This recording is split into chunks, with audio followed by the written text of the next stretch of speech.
భూమి శారద ఒళ్ళో తల పెట్టుకొని ఏడుస్తూ ఉండగా భూమిని ఓదారుస్తూ ఉంటుంది.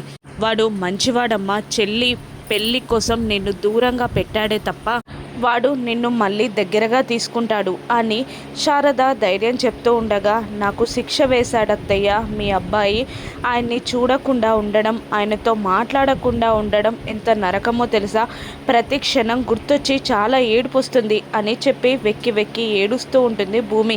ఏం కాదమ్మా, ఒక నెల రోజుల్లో వాడు చెల్లి పెళ్లి చేసేస్తే మళ్ళీ నిన్ను క్షమించి దగ్గరగా తీసుకుంటాడు అని శారద చెప్తూ ఉండగా, నెల రోజులు ఎందుకు అత్తయ్య, వారం 10 రోజుల్లో పెళ్లి చేసేయచ్చు కదా అని భూమి అనడంతో, ఎందుకు అంటుంది శారద అమాయకంగా. ఇంకెందుకు, మేమిద్దరం కలిసిపోవచ్చు కదా అంటుంది భూమి నవ్వుతూ సిగ్గుపడుతూ. నవ్వుతుంది శారద. ఇక అప్పుడే గగన్ శారదాని వెతుక్కుంటూ గుడికి వస్తాడు. కానీ శారద గగన్ రావడం చూసి పక్కకి వెళ్ళి దాక్కుంటుంది. ఒంటరిగా గుడి మెట్లపై కూర్చున్న భూమిని నిలదీస్తూ, మా అమ్మ ఎక్కడ అంటూ ఉండగా, బావా అత్తయ్య ఇక్కడికి ఎందుకు వస్తుంది అంటూ ఉండగా, మీ కోడ్ లాంగ్వేజ్ నాకు అర్థం కాలేదు అనుకున్నావా? సాయంత్రం 4 గంటలకి మీరు ఈ గుళ్ళో కలుసుకుంటారని నాకు తెలుసు. మర్యాదగా చెప్పు మా అమ్మ ఎక్కడ అని కోపంగా తిడుతూ ఉంటాడు గగన్. బావా నాకు అది కాదు బావా, నాకు తెలియదు బావా అని చెయ్యి పట్టుకొని ఏదో మాట్లాడబోతున్న భూమిని విసిరుకొట్టి, వదులు, ఇంకోసారి నాతో మాట్లాడే ప్రయత్నం చెయ్యకు అంటూ వెళ్ళిపోతాడు గగన్. బాధపడుతుంది భూమి. మరోవైపు పూరి కూడా అమ్మవారి ముందు దండం పెట్టుకుంటూ ఉంటుంది. మా అన్నయ్య కళ్ళలో బాధ, మా అమ్మ మనసులో బాధ నాకు చాలా బాధగా అనిపిస్తుంది. ఇప్పటి వరకు జరిగినాయి వదిలిపెట్టండి, ఇక మా జీవితాల్లో సంతోషంగా ఉండాలని దీవించమని దండం పెట్టుకుంటూ ఉంటుంది పూరి దేవుని దగ్గర. అప్పుడే తన చీర కొంగు ఒక దీపానికి తగలడంతో చీర కాలడం స్టార్ట్ అవుతుంది. హెల్ప్ హెల్ప్ అని భూమి అరుస్తూ ఉంటుంది తన కొంగుకి అంటిన మంటని ఆర్పడానికి. అప్పుడే పసుపు నీళ్లున్న బిందెతో అటువైపుగా వస్తున్న తారా వాళ్ళ అన్నయ్య పూరిని చూసి అయ్యో అని అనుకుంటూ వెళ్ళి పూరి తలపై నీళ్లు పోస్తూ ఉంటాడు. దాంతో మంటలు ఆరిపోతాయి. కన్నార్పకుండా చూస్తూ ఉంటుంది పూరి తారా వల్ల అన్నయ్యని. చూసుకోవాలి కదమ్మా అని పూజారి తిడుతూ ఉండగా, చూసుకోలేదేమో, కావాలని అలా చేస్తుందా అంటూ పూరిని వెనకేసుకొస్తాడు తారా అన్నయ్య. మీకేం కాలేదండి, అమ్మవారికి దండం పెట్టుకొని జాగ్రత్తగా ఇంటికి వెళ్ళండి అని తారా అన్నయ్య అంటూ ఉండగా 2 చేతులు జోడించి దండం పెడుతుంది పూరి ఆయనకే. దాంతో అయ్యో నాకు కాదండి అమ్మవారికి పెట్టండి అంటూ వెళ్ళిపోతాడు ఆయన చిన్నగా నవ్వుతూ. అప్పుడే శారదాని వెతుక్కుంటూ వచ్చిన గగన్ పూరి తడిసిన బట్టలతో ఉండడంతో ఏమైంది అంటూ దగ్గరగా వచ్చి భుజంపై చెయ్యి వేయగానే ఉలిక్కి పడుతుంది పూరి.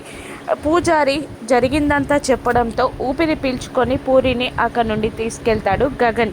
మరోవైపు తారా అన్నయ్య తారా పెళ్లి కోసం తారాని వెండితో తులాభారం వేస్తూ ఉంటాడు. ఎంత వెండి పెట్టినా తేలదు. దాంతో పని మనిషి, మీ చెల్లికి పెళ్లి చేసి మీ నుండి దూరంగా పంపడం ఆ దేవునికి ఇష్టం లేదేమో, అందుకే అమ్మగారు తులతూగట్లేదు అంటూ ఉండగా అప్పుడే గగన్ వస్తాడు. గగన్ రాకతో తారా మనసులో కొత్త అలజడి. గగన్ని తొలి చూపుల్లోనే ప్రేమించి లవ్ ఎట్ ఫస్ట్ సైట్ లాగా ప్రేమలో పడిపోతుంది. అలా ప్రేమలో పడిపోవడంతో తను తూగుతుంది. తను కూర్చున్న త్రాసు పైకి లేస్తుంది. దాంతో తారా అన్నయ్య సంతోషపడుతూ ఉంటాడు. అప్పుడు తారా, నాకు ఒక రాజకుమారుడు నచ్చాడన్నయ్య, పద అంటూ వెళ్ళబోతూ ఉండగా, పూజ పూర్తయ్యాక వెళ్ళండి బాబు, అది అపశకునం అనడంతో పూజ చేస్తూ ఉంటారు తారా అన్న చెల్లెళ్ళు.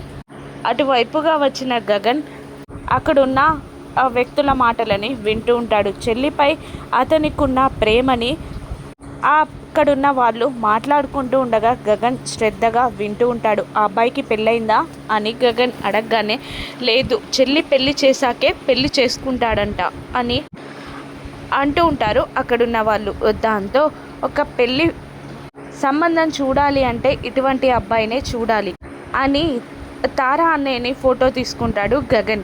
మళ్ళీ ఆ రాజకుమారుడు కలుస్తాడు కదన్నయ్య అని తారా అడుగుతుండగా, ఖచ్చితంగా కలుస్తాడమ్మా అని వాళ్ళ అన్నయ్య భరోసా ఇస్తూ ఉంటాడు. మరోవైపు భూమి ఒక చెట్టు కిందికి వెళ్ళేసరికి అక్కడ చెట్టుకి అందరూ గాజులు వేస్తూ ఉండగా ఏంటది అని భూమి ఒకరిని అడగగానే ఆవిడ చెట్టు మహిమ, త్రిశూల మహిమ, అమ్మవారి మహిమ అంతా వివరించి మన కోరికలు కోరుకొని గాజు విసిరితే అది త్రిశూలానికి పడితే కోరికలు నెరవేరుతాయని లేకపోతే నెరవేరవని చెప్పడంతో మొక్కుకొని వేస్తూ ఉంటుంది గాజులు భూమి. కానీ నెరవేరకపోవడంతో ఒక్కసారిగా గాజులని త్రిశూలం వైపు విసిరేసిన ఒక్క గాజు కూడా పడదు. దాంతో కుప్పకూలి ఏడుస్తున్న భూమి భుజంపై చెయ్యి వేసి ఓదార్పు అందిస్తూ గాజును అందిస్తుంది శారద.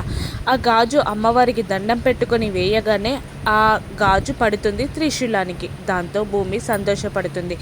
ఇక కథలో ట్విస్ట్ ఏంటి?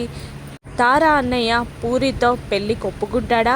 కండిషన్గా తారాని గగన్ పెళ్లి చేసుకోవాలి అని కండిషన్ పెడతాడా? గగన్ కూడా పెళ్లి ఒప్పుకుంటాడా? భూమి పరిస్థితి ఏంటి? ఏం జరగనుందో రానున్న ఎపిసోడ్స్లో చూద్దాం. Thank you for watching.